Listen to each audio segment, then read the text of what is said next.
Hello student, स्वागत है आप सभी का इस वीडियो लेक्चर में। और देखिए, इस वीडियो लेक्चर में हम इस थ्योरम को प्रूफ करेंगे। थ्योरम के according divided differences are symmetric function of their arguments. तो देखिए, यहाँ पर सबसे पहले हम बात करेंगे आर्ग्यूमेंट्स होते क्या हैं।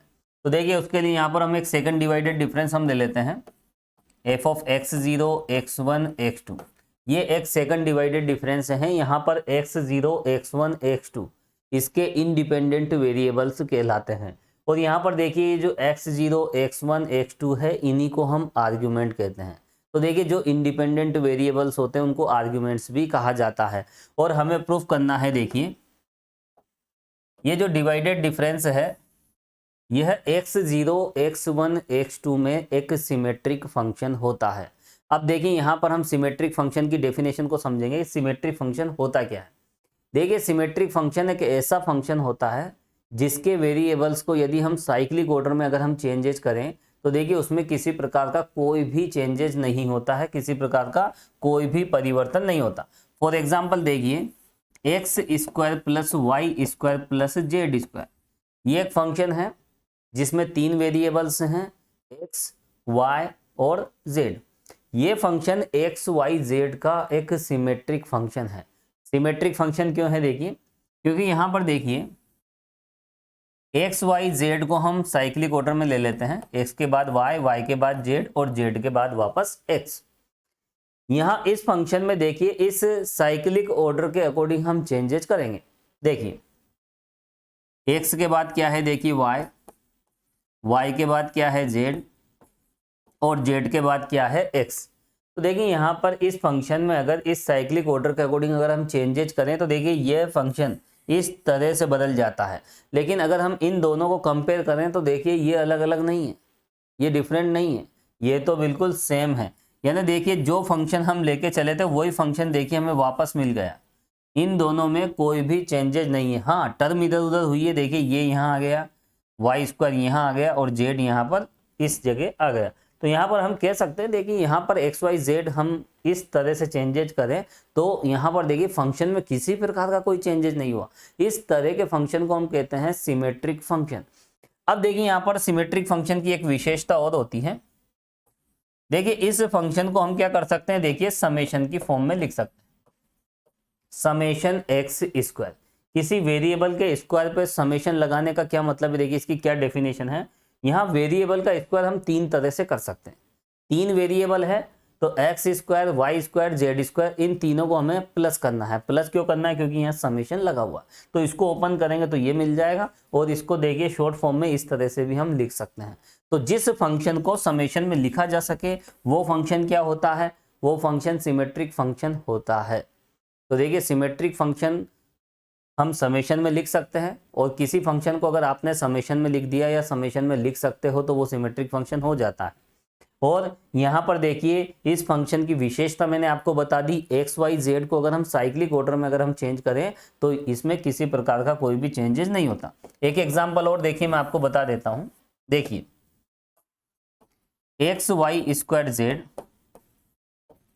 वाई जेड स्क्वायर एक्स और जेड एक्स स्क्वायर वाई। अब देखिए, इसमें हम साइक्लिक ऑर्डर के अकॉर्डिंग हम चेंजेस करेंगे। देखिए, एक्स के बाद क्या है? देखिए वाई, वाई के बाद जेड और यहाँ पर जेड के बाद एक्स। इसी तरह से देखिए, वाई की जगह जेड, एक्स वाई, और यहाँ जेड के बाद क्या है? देखिए, इस तरह से हम चेंजेस करेंगे तो यहाँ मिलेगा, देखिए एक्स, एक्स के बाद वाई, और ये लीजिए। अब यहाँ पर आप देख सकते हैं, ये जो फर्स्ट टर्म थी, देखिए ये फर्स्ट टर्म लास्ट टर्म बन गई। ये जो मिडिल टर्म थी, देखिए यहाँ स्टार्टिंग में आ गई, और ये वाली टर्म देखिए यहाँ मिडिल में, बीच में। तो यहाँ पर देखिए, फंक्शन में जो टर्म्स है वो इधर उधर हो गई, वो एक स्थान से दूसरे स्थान पर चली गई, लेकिन फंक्शन में कोई चेंजेस नहीं हुआ। ये वाला फंक्शन और ये वाला फंक्शन बिल्कुल सेम है।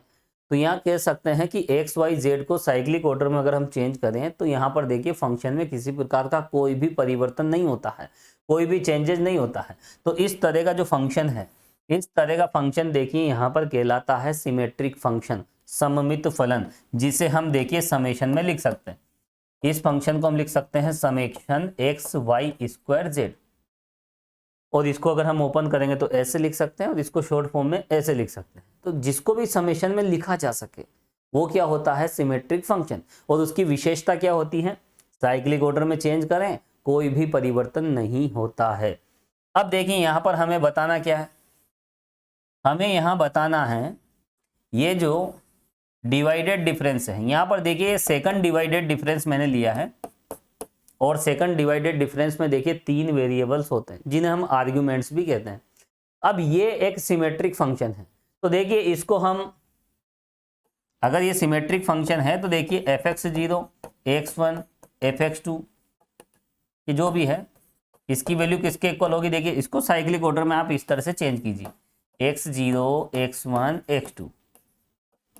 देखिए x0 के बाद क्या है x1, x1 के बाद x2, x2 के बाद वापस x0। और देखिए इसमें फिर साइक्लिक ऑर्डर के अकॉर्डिंग चेंजेस करें आप, तो देखिए x1 के बाद x2, x2 के बाद x1, x0 के बाद x1, x1 के बाद x2, x2 के बाद x0 आएगा, सॉरी यहाँ पर ये लीजिए। तो इसमें साइक्लिक ऑर्डर के अकॉर्डिंग चेंजेस करें तो ये आता है, इसमें चेंजेस करें तो ये आता है, और ये तीनों टर्म इक्वल होगी अगर ये सिमेट्रिक फंक्शन होगा तो। और हमें तो यही बताना है कि ये सिमेट्रिक फंक्शन है, तो देखिए इसको सिमेट्रिक बताने के लिए ये हमें दिखाना पड़ेगा। और एक तरीका और बता दिया कि आप इसे समेशन में लिख लीजिए। अगर इसको हम समेशन में लिख सकें तो फिर ये क्या बन जाता है, सिमेट्रिक फंक्शन बन जाता है। उस केसेस में हम कह सकते हैं कि ये तीनों इक्वल हैं। और देखिए ये तीनों इक्वल होंगे यहाँ पर, इसीलिए यहाँ पर देखिए ऐसा भी कहा जा सकता है the value of any divided difference is independent of the order of argument. तो यहाँ पर देखिए ये इनके ऑर्डर से इंडिपेंडेंट होता है, इनका जो क्रम है उससे इंडिपेंडेंट होता है। देखिए इनमें हमने क्रम बदल दिया है ना, साइक्लिक ऑर्डर में यहाँ पर देखिए क्रम हमने बदल दिया है, लेकिन यहाँ पर देखिए इन तीनों की वैल्यू सेम है, तो ये ऑर्डर से इंडिपेंडेंट हो गया, ऑर्डर का इतना महत्व नहीं है, तीनों क्या मिलेंगे हमें, इक्वल। तो देखिए यहाँ पर देखिए थ्योरम कैसे भी पूछी जा सकती है, इस तरह से भी दी जा सकती है और इस तरह से भी दी जा सकती है। तो सिंपली देखिए हमें क्या करना है, जितने भी डिवाइडेड डिफरेंस हैं उनको हमें सिमेट्रिक फंक्शन बताना है, सममित फलन बताना है। और सममित फलन बताने के लिए सबसे आसान तरीका मैंने आपको बता दिया है कि आप उस डिवाइडेड डिफरेंस को, उस फंक्शन को क्या करोगे, समेशन में लिख लीजिए। जिस फंक्शन को सिमेट्रिक बताना है उस फंक्शन को समेशन में लिख के बता दीजिए। चलिए तो यहां पर देखिए सबसे पहले हम फर्स्ट डिवाइडेड डिफरेंस लेंगे। चलिए इस थ्योरम को हम प्रूफ करते हैं।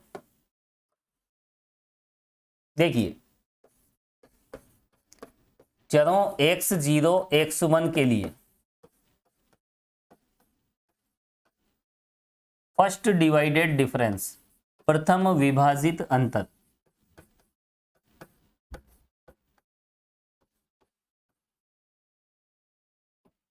देखिए दो वेरिएबल के लिए देखिए फर्स्ट डिवाइडेड डिफरेंस होता है, 3 वेरिएबल के लिए सेकंड डिवाइडेड डिफरेंस होता है ना। ये डेफिनेशन मैं आपको बता चुका हूं पहले।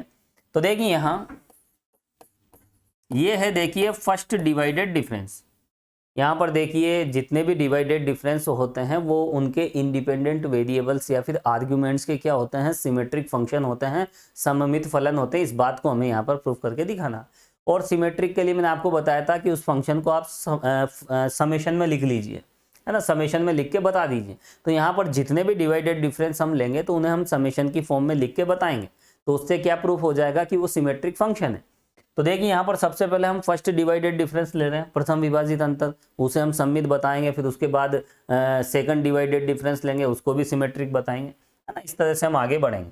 चलिए सबसे पहले हम फर्स्ट डिवाइडेड डिफरेंस ले रहे हैं। इसकी डेफिनेशन क्या है, देखिए इसे हम किस तरह से डिफाइन करते हैं ये तो आपको पता है, बहुत आसान सी डेफिनेशन है। देखिए f of x1 minus x1 minus x0, ये है देखिए फर्स्ट डिवाइडेड डिफरेंस। अब देखिए इसको समेशन की फॉर्म में हमें लिखना है, तो यहाँ पर देखिए हम इसे सोल्व कर लेते हैं। देखिए इसको हम सेपरेट करेंगे। सबसे पहले देखिए ये वाली टर्म आप लिखें, minus fx0 upon x1 minus x0 plus f of x1 minus sorry f of x1 upon x1 minus x0। ये लीजिए। तो देखिए यहाँ हमने इनको सेपरेट कर लिया। अब यहाँ पर देखिए इसको देखिए ये माइनस यहाँ एडजस्ट करेंगे तो देखिए F x zero divide by x zero minus x one plus F x one upon x one minus x zero. अब देखें यहाँ पर ये दो टर्म हमें मिली है और इसमें साइक्लिक ऑर्डर में अगर हम चेंजेस करें तो अगली टर्म हमें मिल जाना चाहिए।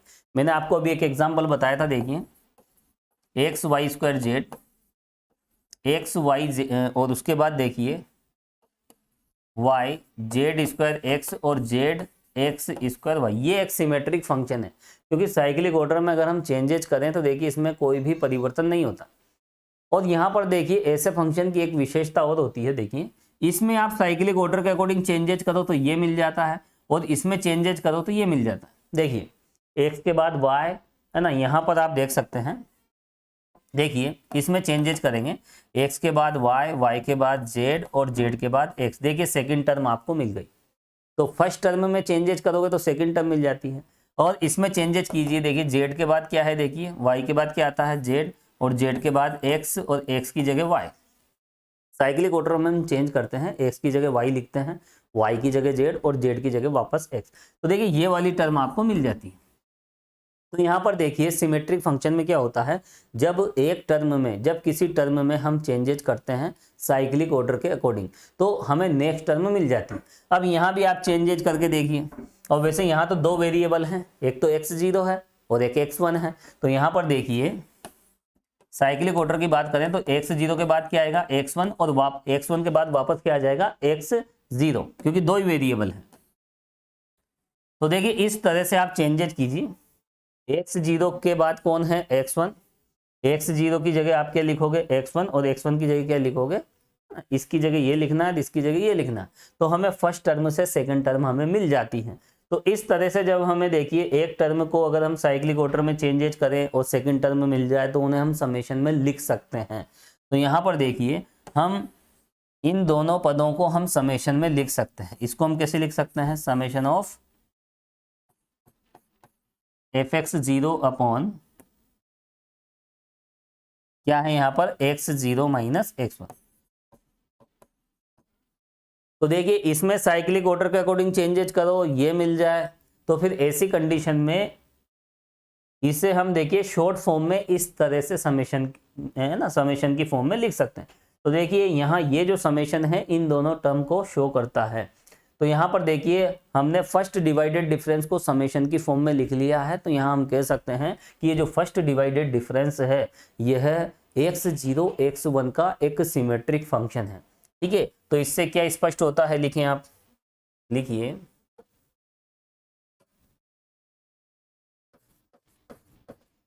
इससे स्पष्ट होता है कि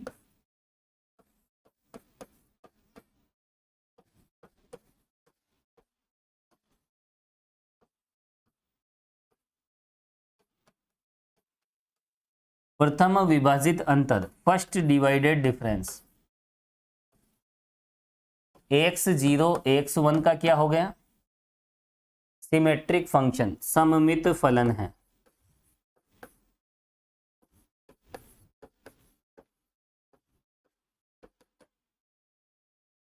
first divided difference is a symmetric function of variables x zero and x one. ये हमने देखिए यहाँ पर प्रूफ कर दिया और ये सब इससे क्लियर है। देखिए फर्स्ट डिवाइडेड डिफरेंस को समेशन में लिख लिया है और इसका मतलब क्या है, अब देखिए ये अगर सिमेट्रिक फंक्शन है तो हम यहाँ पर ऐसा भी कह सकते हैं, देखिए इसमें आप साइक्लिक ऑर्डर के अकॉर्डिंग चेंजेस करें। देखिए एक्स जीरो के बाद कौन है, एक्स जीरो की जगह एक्स वन और एक्स वन की जगह एक्स टू, ये दोनों आपस में इक्वल होते हैं। तो ऑर्डर से इंडिपेंडेंट हो गया, क्रम से ये स्वतंत्र हो गया, क्रम इस तरह से आप बदल सकते हो। तो देखिए ये हमने फर्स्ट डिवाइडेड डिफरेंस के लिए हमने प्रूफ कर दिया है। अब देखिए सेकंड डिवाइडेड डिफरेंस पे चलें, फिर उसके बाद देखिए हम डायरेक्ट कह देंगे थर्ड फोर्थ फिफ्थ, है ना, थ्योरी ऑफ मैथमेटिकल इंडक्शन, गणितीय आगमन सिद्धांत क्या कहता है, तो उससे हम प्रूफ कर सकते हैं। अब देखिए हम सेकंड डिवाइडेड डिफरेंस पे हम चलेंगे। यहां हमने लिया था फर्स्ट। अब देखिए चलो X zero X one X two का जो सेकंड डिवाइडेड डिफरेंस है, द्वितीय विभाजित अंतर,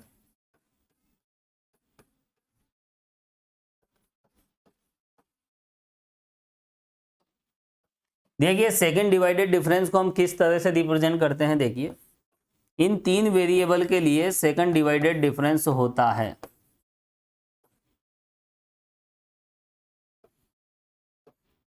अब देखिए ये किस तरह से डिफाइन किया जाता है, इसकी डेफिनेशन तो वैसे आपको पता है। फर्स्ट वाला हाइड करोगे तो देखिए x1 x2, लास्ट वाला हाइड कर लीजिए x0 x1, ये लीजिए divide by last variable minus first variable, ये लीजिए। तो ये सेकंड डिवाइडेड डिफरेंस है। अब देखिए इसको भी हमें समेशन में लिखना है, तो यहाँ पर देखिए इसको जब हम सोल्व करेंगे तो तीन टर्म हमें मिलेगी। वो तीनों टर्म इस तरह से अरेंज होना चाहिए कि फर्स्ट टर्म में साइक्लिक ऑर्डर के अकॉर्डिंग हम चेंजेज करें तो सेकंड मिल जाए, और सेकंड टर्म में साइक्लिक ऑर्डर के अकॉर्डिंग चेंजेज करें तो थर्ड टर्म मिल जाए। ऐसी कंडीशन में उन तीनों टर्म्स को हम क्या कर सकते हैं, समेशन की फॉर्म में लिख सकते हैं। और जब समेशन की फॉर्म में लिखा जा सके तो फिर वो हो जाएगा सिमेट्रिक फंक्शन, और इसी बात को हमें प्रूफ करके दिखाना है। चलिए तो यहाँ पर देखिए हम इसे सोल्व करेंगे। 1/x2 माइनस x1, ये हमने साइड में ले लिया। इसकी डेफिनेशन अप्लाई करें तो हमें मिलेगा fx2 minus fx1 divide by x2 minus x1, minus इसकी डेफिनेशन हम अप्लाई कर रहे हैं fx1 minus fx0 upon x1 minus x0, ये लीजिए। तो यहाँ पर जो ये फर्स्ट डिवाइडेड डिफरेंस है, प्रथम विभाजित अंतर, उसकी परिभाषा हमने यहाँ पर अप्लाई कर दी। अब देखिए हम यहाँ पर देखिए इसको रीअरेंज करेंगे, दैट इज हम कैलकुलेशन करेंगे, सिंपल सी बात है। तो देखिए हमें क्या मिलेगा, 1/x2 माइनस x1। यहाँ पर देखिए fx0 वाली टर्म ये रही, तो ये माइनस इसके साथ प्लस हो जाएगा। तो यहाँ देखिए fx0 अपॉन साथ में क्या है, देखिए fx0 के साथ x1 माइनस x0 प्लस। अब देखिए यहाँ पर, अब यहाँ fx1 वाली टर्म देख लेते हैं। देखिए f(x1) यहाँ भी है, यहाँ भी है, यहाँ माइनस के साथ है, यहाँ भी माइनस के साथ है। तो हम क्या करेंगे, हम माइनस fx1 हमने कॉमन ले लिया।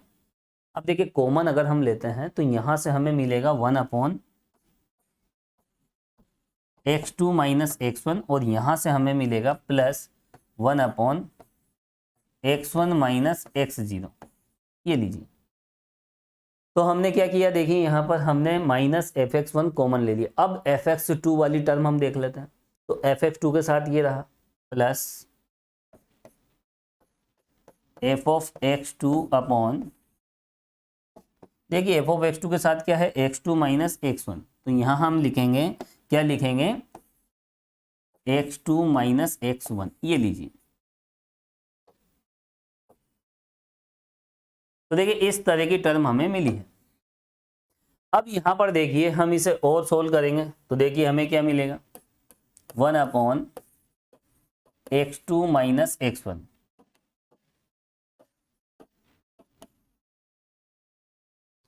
यहाँ पर देखिए fx0 के साथ क्या है, x1 माइनस x0 है, ये लीजिए, माइनस f(x1) माइनस f(x1). देखिए यहाँ अगर हम एलसीएम लेके इसे सोल्व करें तो देखिए x1 से x1 कैंसिल हो जाएगा, और यहाँ पर देखिए ऊपर बचेगा, देखिए न्यूमरेटर में x2 माइनस x0, क्या बचेगा, x2 माइनस x0।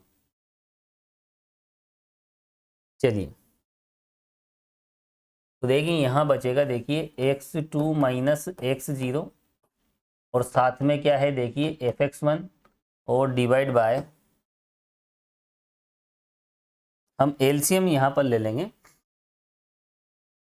तो देखिए यहाँ पर जो भी मिलेगा हमें x2 माइनस x0, यहाँ देखिए देखिए यहाँ एक मिस्टेक हो गई। देखिए कभी कभी जल्दबाजी में देखिए कितनी मिस्टेक हो जाती है।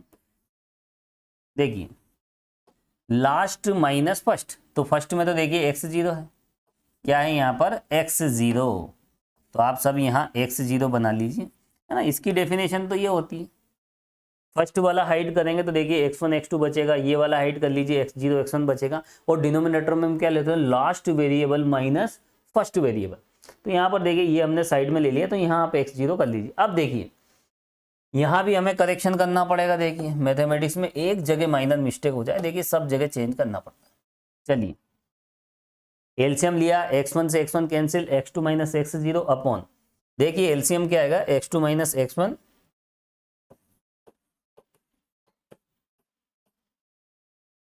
और साथ में है x1 माइनस x0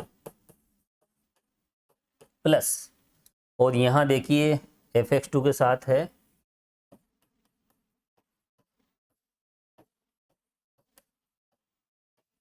ये लीजिए। चलिए तो यहां पर देखिए इसको हमने देखिए सोल्व किया, सोल्व करने पे हमें देखिए ये रिजल्ट हमें मिला है।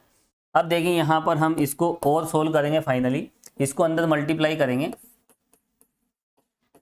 fx0 के साथ हमें क्या मिलेगा। देखिए यहां पर क्या है x2 माइनस x0, यहां पर है x1 माइनस x0, और देखिए ये माइनस, और ये है देखिए fx1 डिवाइड बाय,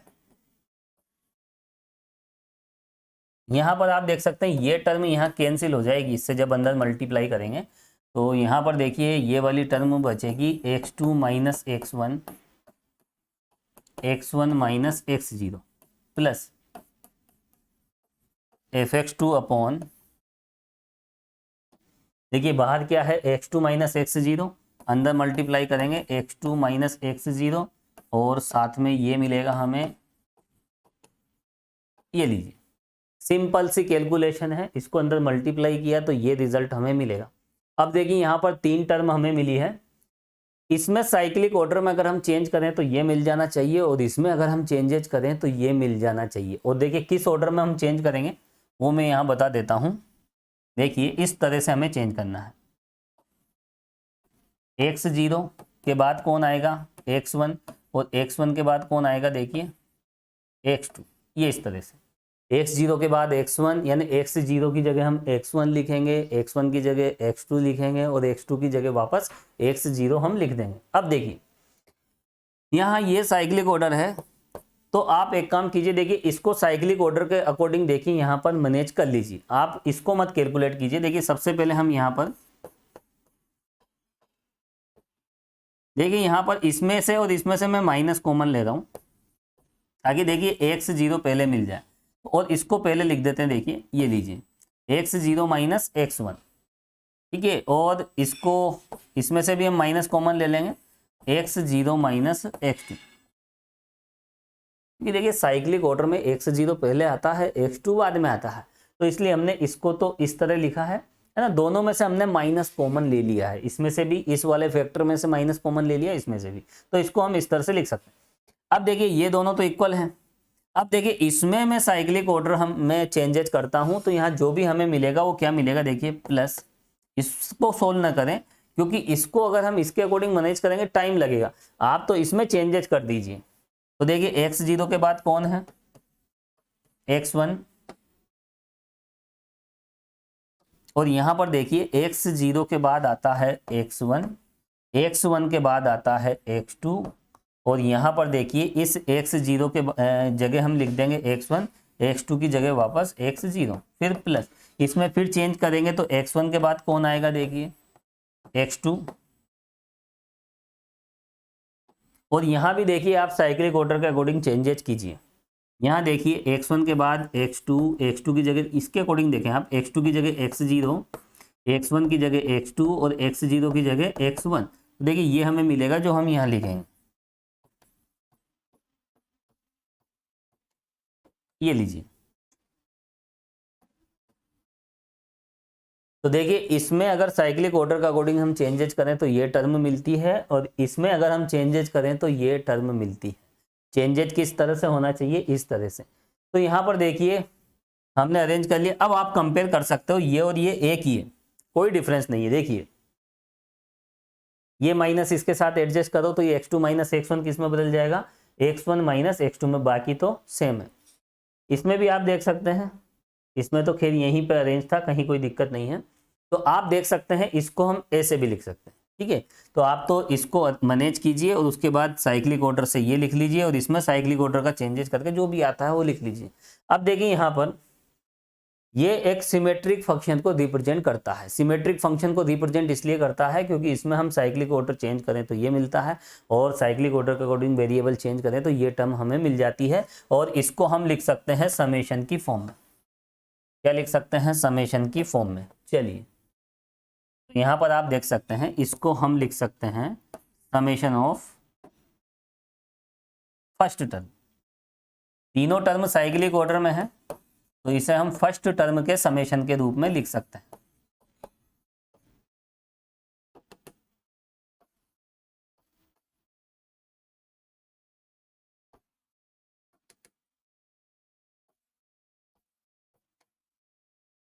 ये लीजिए, तो यहां पर देखिए सेकंड डिवाइडेड डिफरेंस लेके हम चले थे और इस सेकंड डिवाइडेड डिफरेंस को हमने समेशन की फॉर्म में लिख लिया है। और जिस फंक्शन को इस तरह से समेशन में लिखा जा सके वो होता है देखिए सिमेट्रिक फंक्शन। तो क्या कह सकते हैं, क्या स्पष्ट होता है, लिखें आप।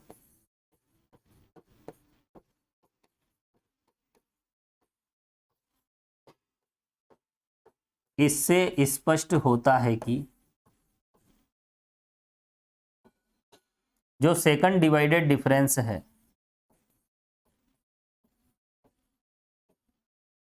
द्वितीय विभाजित अंतर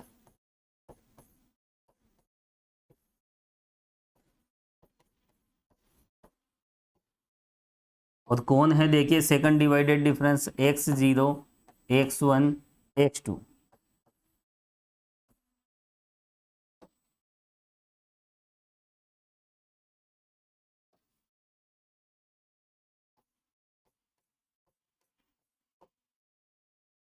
चलो x0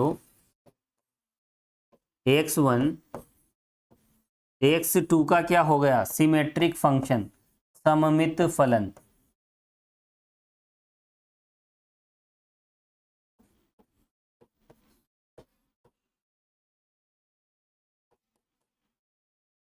तो this is a symmetric function of variables x0 x1 x2। और ऐसा किस लिए हुआ, क्योंकि हमने इसको समेशन में लिख लिया है। और इसका मतलब क्या होता है, देखिए इसको हम ऐसे भी कह सकते हैं, that is fx0 fx1 fx2 किसके इक्वल होगा, देखिए साइक्लिक ऑर्डर में लें इसे। x0 के बाद कौन है, x1, फिर x2, फिर x0, या फिर देखिए x1 के बाद है x2, x2 की जगह x0, x0 की जगह x1। यानी इस सिमेट्रिक फंक्शन की विशेषता होती है, जो भी सममित फलन है इसकी विशेषता होती है कि साइक्लिक ऑर्डर में इस तरह से हम चेंजेस करें तो कोई फर्क नहीं पड़ता, है ना, इसकी वैल्यू हमेशा नो चेंज रहेगी। तो ये हमने बता दिया कि ये सब, ये जो भी आर्ग्यूमेंट्स हैं, जो भी इंडिपेंडेंट वेरिएबल्स हैं, ये इनके ऑर्डर से इंडिपेंडेंट है। चलिए तो देखिए यहाँ पर हमने बता दिया फर्स्ट डिवाइडेड डिफरेंस सिमेट्रिक है, सेकंड डिवाइडेड डिफरेंस भी सिमेट्रिक है। अब देखिए थर्ड डिवाइडेड डिफरेंस के लिए हम डायरेक्ट लिखेंगे, क्या कहेंगे, इसी प्रकार जो थर्ड डिवाइडेड डिफरेंस है, तृतीय विभाजित अंतर,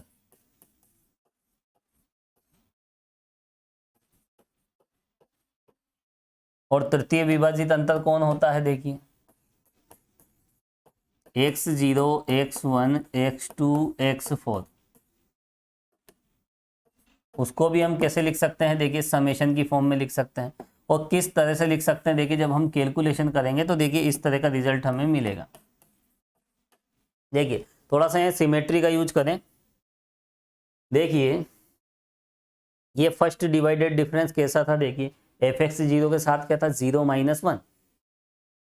सेकंड डिवाइडेड डिफरेंस की बात करें तो देखिए यहाँ पर 0 - 1 0 - 2।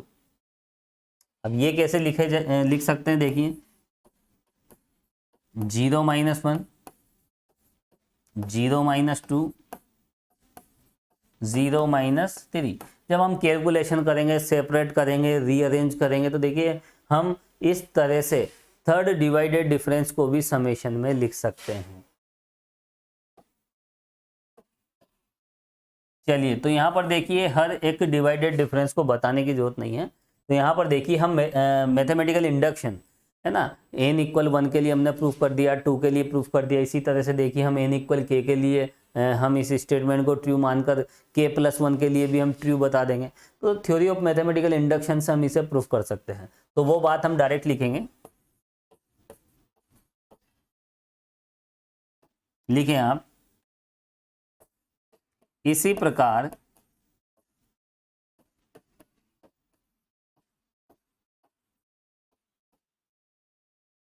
गणितीय आगमन सिद्धांत से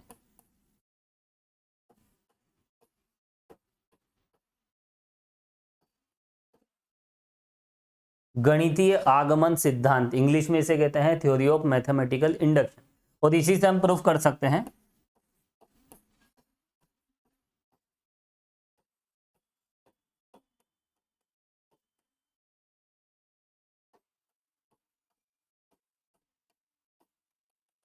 क्या सिद्ध किया जा सकता है,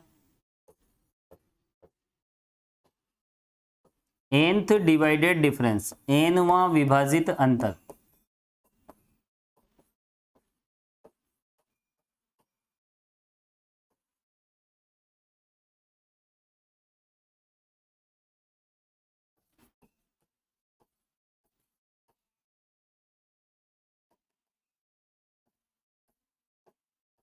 क्या होता है, सममित,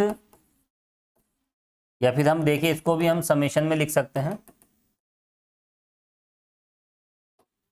देखिए nth डिवाइडेड डिफरेंस क्या होगा, देखिए x0 x1, और इसमें देखिए कहाँ तक वेरिएबल्स आएंगे, xn। यहाँ पर देखिए थर्ड डिवाइडेड डिफरेंस, एक मिनट यहाँ देखिए, कभी कभी कितना देखिए जल्दबाजी में, ये लीजिए ये x3 कर लीजिए यहाँ पर। तो देखिए nth डिवाइडेड डिफरेंस में n+1 वेरिएबल्स आते हैं, ये n+1 वेरिएबल्स हैं, और यहाँ पर इसको भी हम देखिए समेशन में लिख सकते हैं।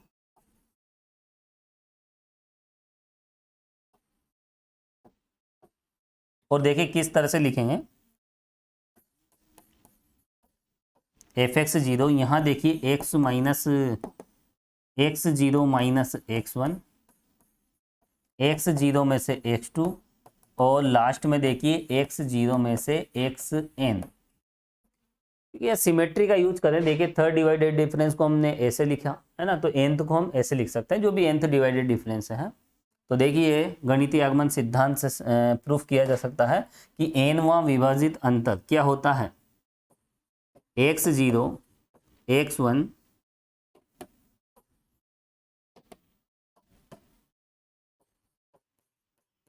चरों x0, इसमें कौन कौन से चर हैं, देखिए वेरिएबल्स x0 x1 और xn का सममित फलन है।